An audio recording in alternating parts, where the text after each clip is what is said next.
All right. Yeah, that worked. I don't know. I don't know what was the prob before, but anyway, maybe it was a conspiracy, ladies and gentlemen. It's the man. He's out to get me. No, but anyway, the man is out to get all of us. None of us have any privacy anymore. Do not be fooled. A screen name means nothing anymore. That's pretty much why I use my real name everywhere I go on the internet nowadays. People act like, oh, you give out your information on the internet? Oh my God! Yeah, you know, it's like, look, there is no privacy on the internet, ladies and gentlemen. I hate to break it to you. They know everything. Anybody who wants to come get you can find out in a split second how to come get you. So, you know, be polite. That's all I can say. Watch your P's and Q's. Can't hide on the internet anymore behind anonymity. But anyway, okay, I'm talking about it like it's good, but it's not. Alright, so, mind control and Hollywood and how they use movies as mind control. It's a pretty interesting topic. And honestly, you know, if you guys listen to my show, you know, I actually am a pretty big believer in MK Ultra and mind control and yada yada. However, when it comes to like maybe I'm just a stronger guy than other people, I don't know, but when it comes to using movies and TV shows and stuff like that, I'm a little bit skeptical. I mean, I think it can sort of have a minimal effect on people, but then again, I've never been one of these guys who sits there and watches TV 6 to 8 fucking hours a day. I can't fucking understand that mentality, period. I just don't get it. I mean, I stare into the computer probably 6 to 8 hours a day. I'll admit that. But at least that's a little interactive. I mean, that way you're at least choosing your programming, you know, and it's like I don't know. Is the computer any better? I really don't know at this point anymore, but I'm just saying the MK Ultra program is so evil, and the stuff that they do, that the TV and the movie part of it is just like that's like a fucking cakewalk compared to what they really do in trauma-based mind control. I think I touched on this yesterday, where when they have a mind control slave, that's what they call them, mind control slaves. They like to start them out as children, because what they like to do is they try to induce multiple personality disorder into these children.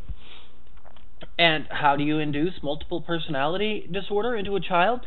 Well, you completely traumatize the child through horrible physical abuse, sexual abuse, emotional and psychological abuse via the use of black magic rituals.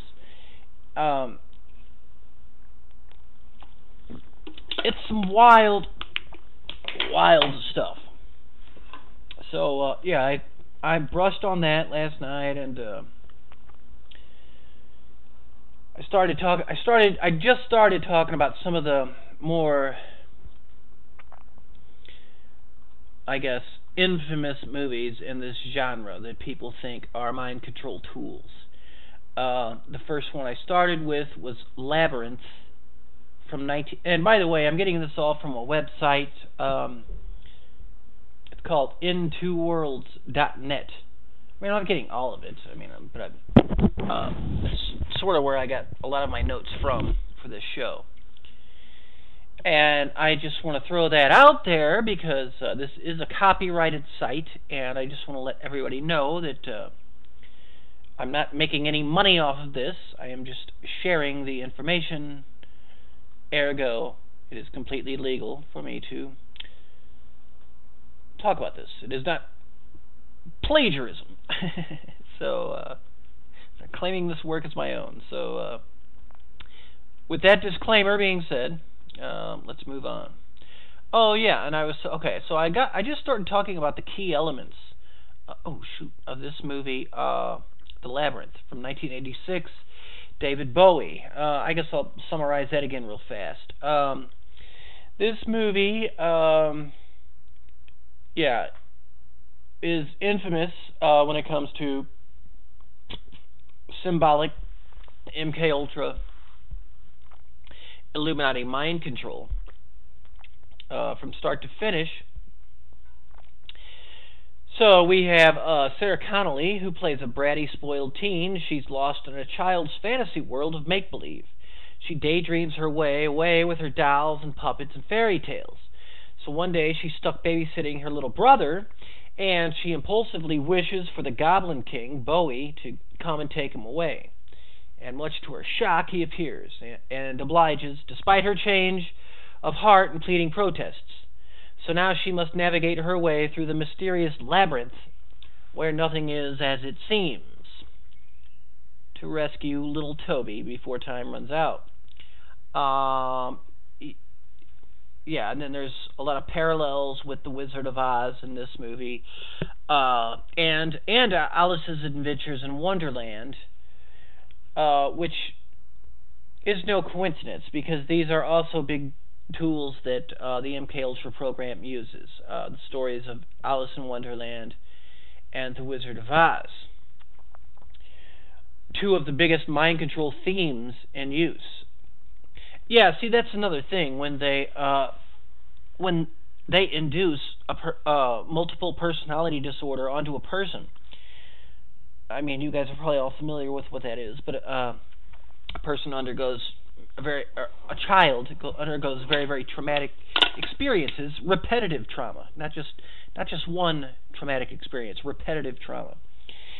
And so the child will form alternate personalities. In other words, personalities that can actually sort of take the abuse, and then when the traumatic abuse is over, these various alternate personalities recede into the background. The child's regular personality takes over, and they're able to go back to school and function in the real world, and their other memories or their other identities suppress the memories.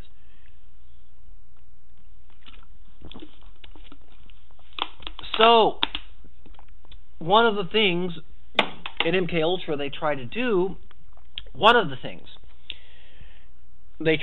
to program these alternate personalities is to give them a theme. And when I say a theme, like, okay, you're going to be like Dorothy from Wizard of Oz, or you're going to be like Alice from The Adventures in Wonderland, and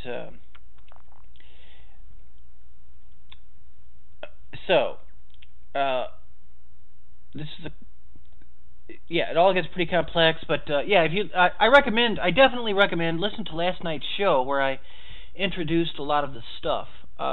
If you find that it's getting a little confusing, because I went more into detail about the preliminary stuff last night. But anyway, Alice in Wonderland, The Wizard of Oz, two of the biggest mind control themes in use, and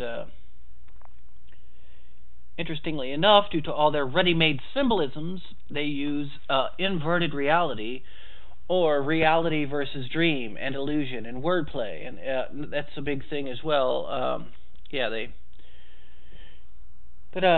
Mind control slave is taught that nothing is real.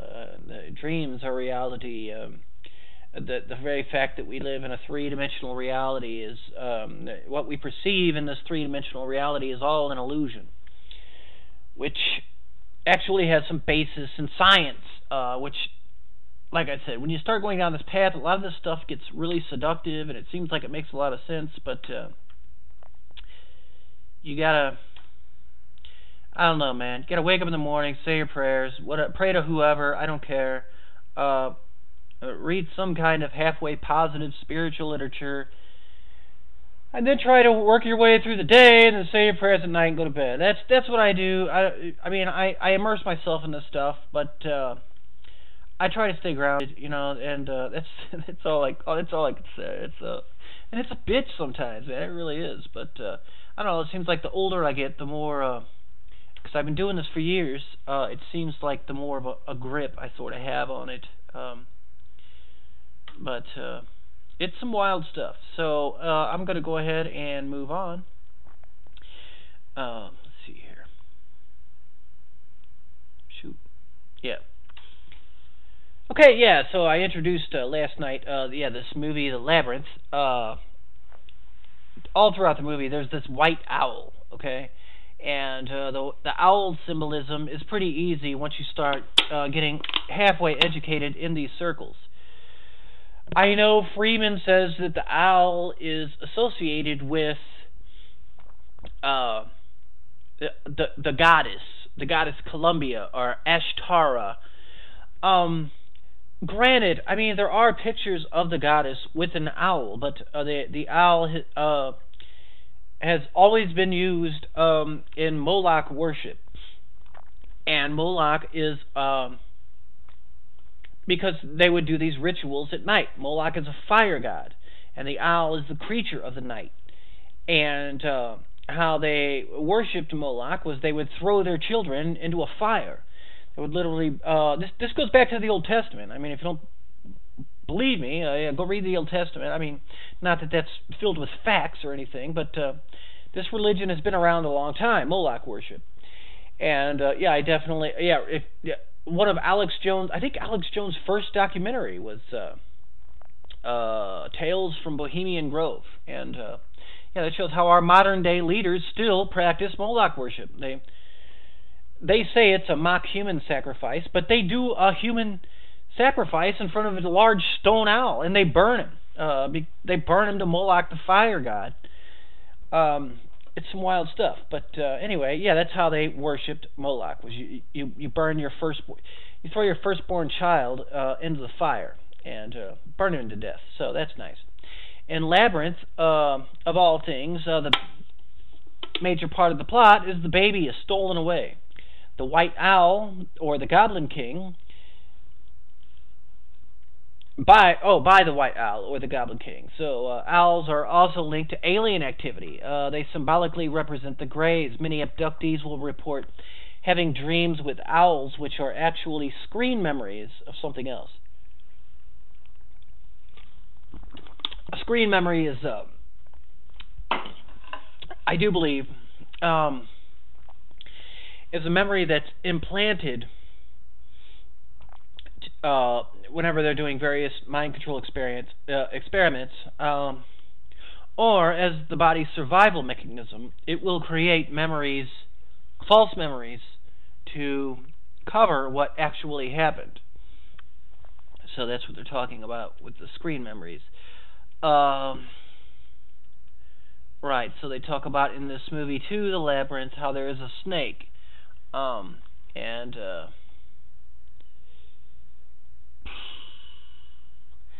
don't know, this is kind of a stretch, I think, but they're talking about how the snake is symbolic of, okay, well, I'll bring up where it comes up in the movie. And that is, at one point, Jareth offers Sarah the ball in exchange for Toby. And when she refuses, it turns into a snake, which he tosses at her. And the snake equals the Reptilians, the Brotherhood of the Snake, Illuminati. I don't know. Snakes are just scary. You know? They're just. But so I don't know if I necessarily go along with that. I think that's stretching things a tiny bit. But hey, who the fuck knows? I mean, it's just my own personal opinion. But all right, let me check out this YouTube thing. I think it's about time. Yep, about time to